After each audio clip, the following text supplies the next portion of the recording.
Hi, I'm John Williamson. Today I'm here to speak about my simple and trustworthy investing strategy. How I invest, how you could possibly think about investing, how to really simplify the whole process down and make sure you know you can trust what you're investing in and how you're investing for the future.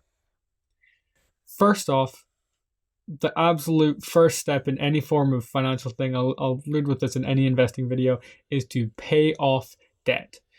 Paying off debt is a guaranteed investment you can make. If you have any form of debt, depends on the form of debt, but if you have any form of short-term debt, specifically credit card debt, car debt, any sort of payment scheme you have for a TV or a washing machine or something, anything like that, make sure you pay that off first, because whatever interest rate those are at, those are guaranteed returns basically that you can get.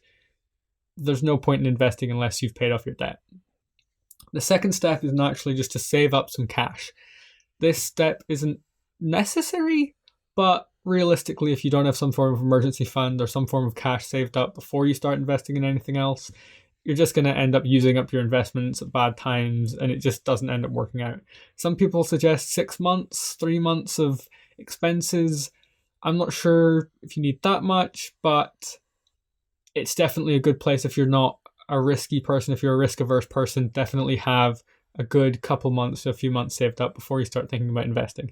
That might end up cutting off a lot of people that are watching this video, but it could be interesting to still know a lot of the information about investing before you get to the process where you have to learn as you have the money.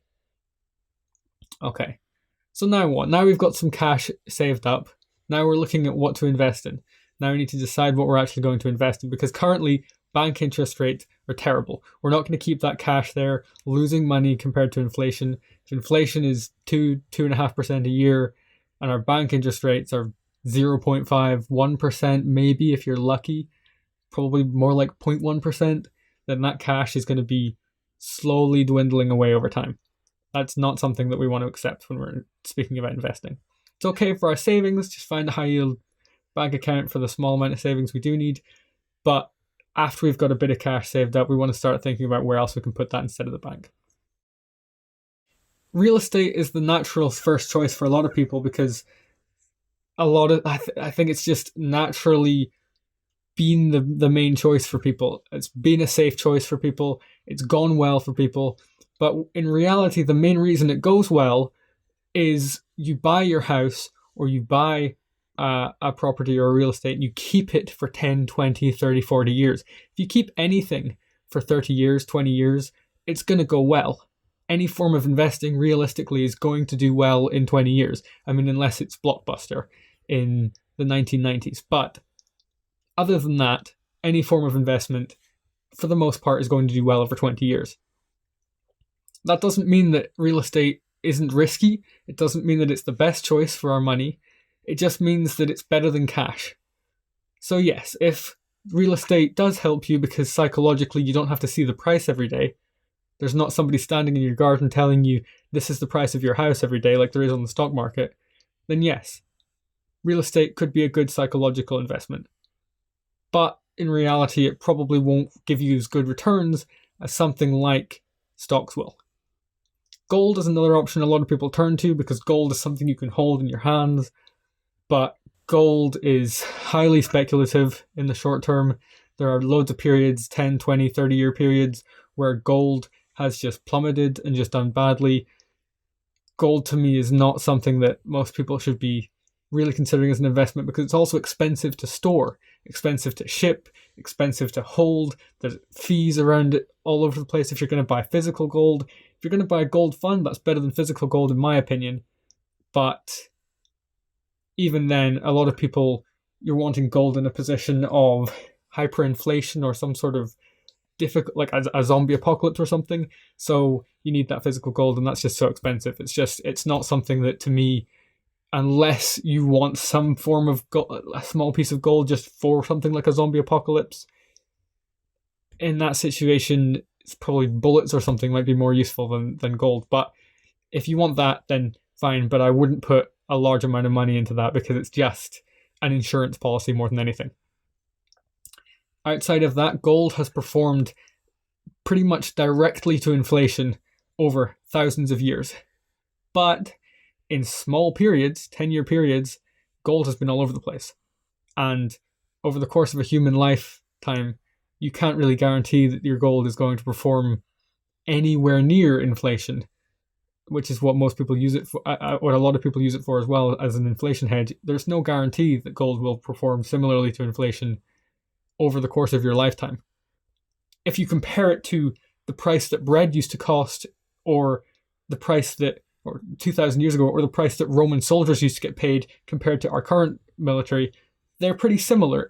Those sorts of inflation metrics that are nice and consistent metrics, it has tracked inflation roughly over thousands of years, hundreds of years, but not in 10, 20, 30, 40 years, not in your investing career can you trust gold at all.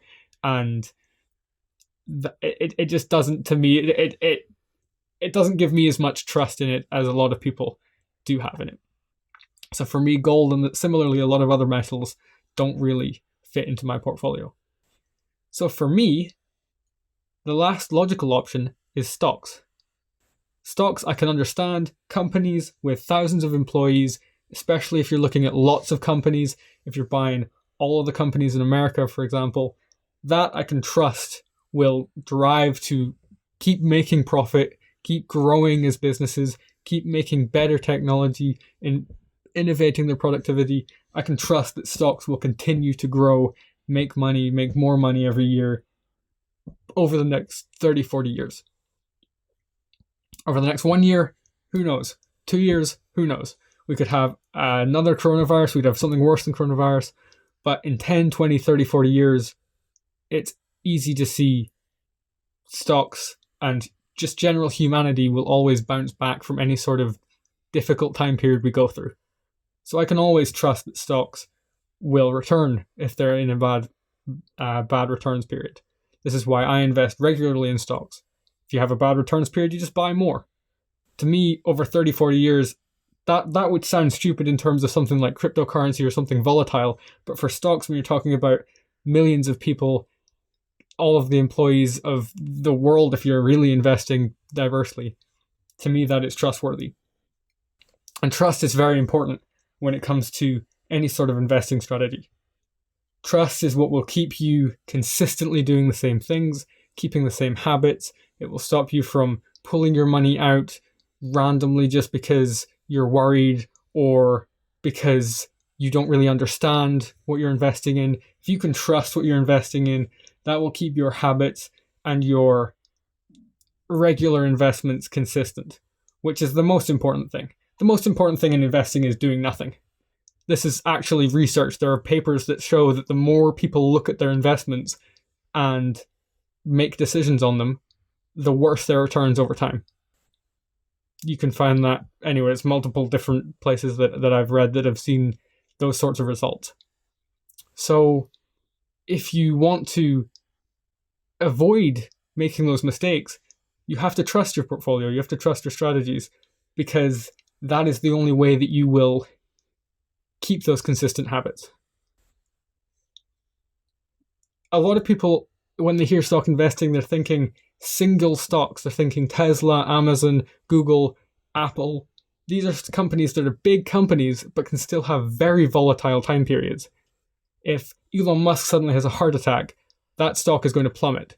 If they suddenly have some sort of tax regulation, if they suddenly have some sort of difficulty with the supplier or some sort of issue in their plants. I mean, Chipotle had a big issue where they suddenly had people were getting food poisoning at lots of different restaurants because of their suppliers.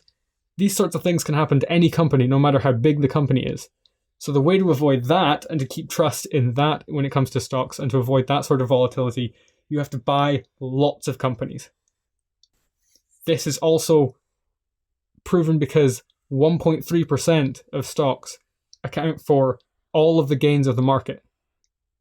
That means that 98.7% of stocks, if you own them, you might as well own cash or treasury bills, something simple and defined, something that is just not an investment really, there's no risk involved.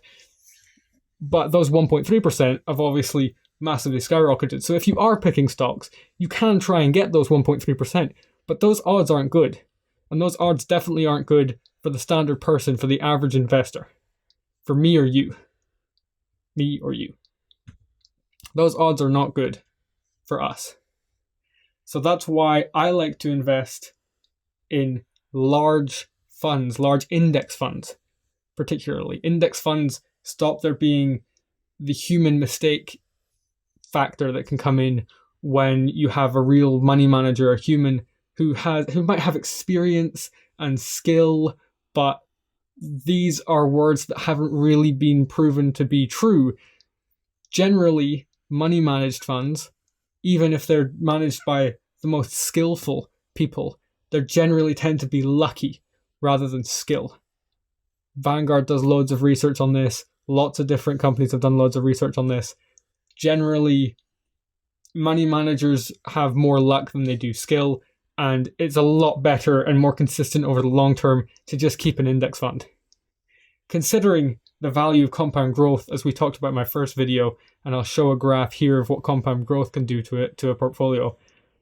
Considering the value of compound growth, consistent returns are more important than beating the market over a short period of time just through luck, which is the largest factor when it comes to a actively managed fund. I'll have a video speaking about the specifics about index and actively managed funds and ETFs and all of these sorts of things. But generally, I think it's best to focus on index fund investing because it's just simple, it's consistent, it invests in lots of companies, all of the companies. It's not going to be massively doing lots of trading or anything, which keeps the cost down too. Index funds are very cheap.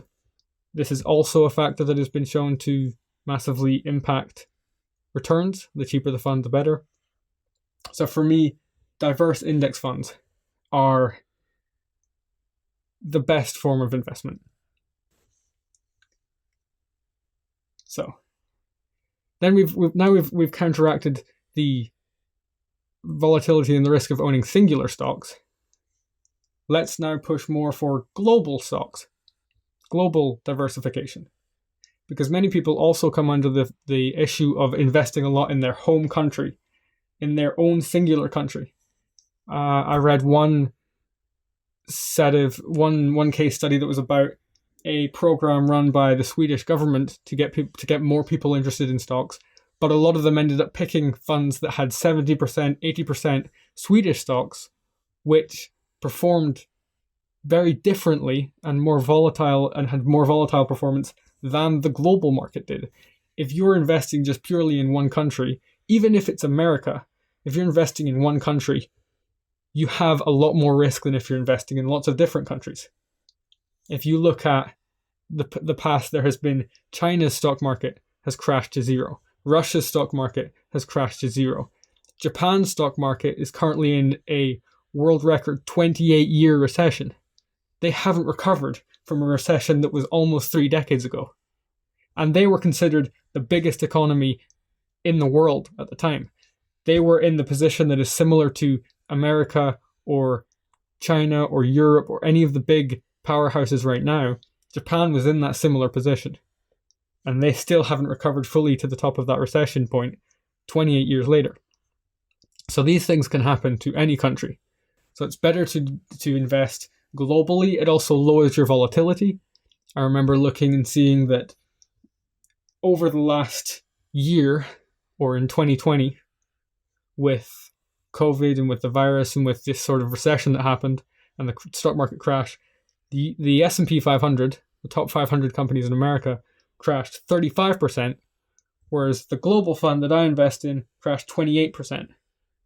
And that 7% doesn't seem like a lot, but it can make a big difference when you're trying to keep consistency and kind of keep your habits the same over a long period of time. That can make a big difference to how difficult it is to sleep at night in those times, to how difficult it is to handle those emotions in that volatile period. That 7% could be, if you have $10,000, that 7% is $700. If you have $100,000, that 7% is $7,000. That's a big deal when it starts to get into bigger investing times and when it starts to get further into your portfolio 10, 20 years down the line. If you're regularly investing, that volatility can make a big difference. and investing across lots of different countries is the best way to handle that and to minimize that. Now let's speak about the average expected growth that you can hope to get from doing this sort of type of strategy. So if you look here at this calculator, you can see that over the last 150 years, the American market, the S&P 500, has grown at roughly 9.2% per year with 2.2% inflation. So that means roughly 7% per year after inflation, which is the number that matters, because inflation can go all over the place. After inflation, you're looking at about 7% growth. That's just for America, and this is in the last 150 years. You're talking about the most prosperous time for any country ever, really. I mean, America has grown massively in the last 150 years. So I'm going to knock off 1% off of that down to 6%, because realistically, to limit your risk and to keep that global diversification, we'll accept a little bit less possible return. We might get that 7%, we might get 8%, but realistically, let's just keep it conservative and push for that 6%.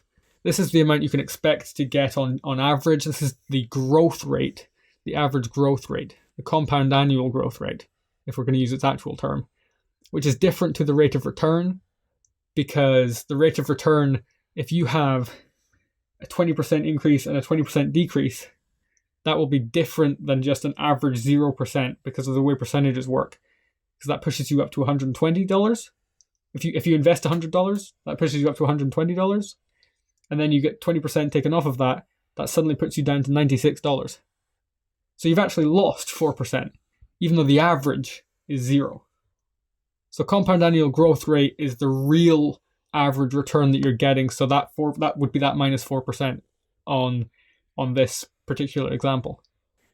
So compound annual growth rate, what we can expect, about 6% per year, which is much better than you're going to get in a bank, much better than you can expect for the same level of consistency and security that you can expect from stocks. You're not going to find that anywhere else. Real estate performs 3% per year, depending on the situation. If you have a rental where you're not actually living inside it, that can perform closer to 5%. But even then, you have a lot of geographic risk because you're only able to invest in one area. You also have the fact that is amplified by possibly getting a mortgage, and that massively leverages your money.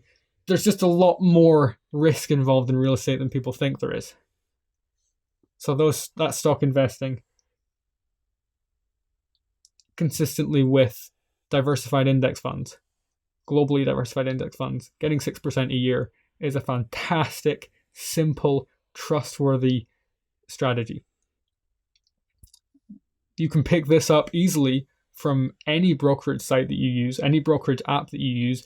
Just look for a global index fund. Vanguard is fantastic for these. Look for ones that have the most stocks in them, the most countries in them, if you know how to look for what's inside a fund. If you don't, then just go for the most stocks in them in a global fund. That will usually contain the most countries. The one I invest in contains 3,400 companies. Fantastic, the large range of companies there. And look for the ones that have the lowest fees. Mine has a 0.22% fee. I invest in the Vanguard Global, I think it's this global fund, really. I'll put it up on screen. Yeah. So these sorts of funds can be picked up from any brokerage site really easily. This global fund strategy. And you just have to buy one fund. And that's your strategy done for the next 30 years. You buy one fund, you put money into that every month, every week, 3 times a year, whatever you want to do. Just set up a regular system that puts money into that, and you can just leave it. And that's you invested for your future. Especially if you have a retirement account or something, this is the best way to do it. Just get a simple global fund, put it in there. You'll have consistent growth. I mean, we can trust that the companies across the world are going to continue to push for profits because people are greedy. People want profits. People want money. You're investing in millions of employees, probably billions of employees, really. That is a trustworthy strategy for me. The only other risk that's left there is time, because anything can happen over the next year or two, as we spoke about. Anything that last year, we didn't expect that to happen. You can never expect the crash to happen over a year or two, or maybe even 10 years. You could have some sort of, a depression like 1920, where you're having 10, 20 years even of bad returns. The only way to counteract this is to invest consistently. Whenever stocks lower in value, you'll be picking up more of them if you're investing regularly at those cheaper prices. Just keep investing regularly for a long period of time, for our careers, for 30, 40, 20 years. However long you have, the longer you invest, the more accurately you can expect to receive that 6% per year, because that'll average out over time. The more years you have, the better your average will be, and the more consistent that return will be, and the more you can expect to get that. And you have the benefit of compounding. So not only does that lower your risk massively, it also massively exponentially increases your returns, as I've already shown you in the graph. So that is the simple, trustworthy investing strategy. That is what I use. I pay no attention to my portfolio other than putting money into it. I don't have to worry about that. I don't have to think about it. Don't have to look at news stories or anything like that. And it perfectly will grow my money for the future without having to worry about inflation and low banking interest rates. I hope you enjoyed this video. Thank you very much for being curious enough to click on it. Thank you very much for watching it all the way to the end. Here's a little sticker for doing so. I hope you found value in it. If you did, please subscribe down below. Leave a like on the video so other people can see it. I've been John Williamson. Thank you very much for watching, and I'll see you in the next one.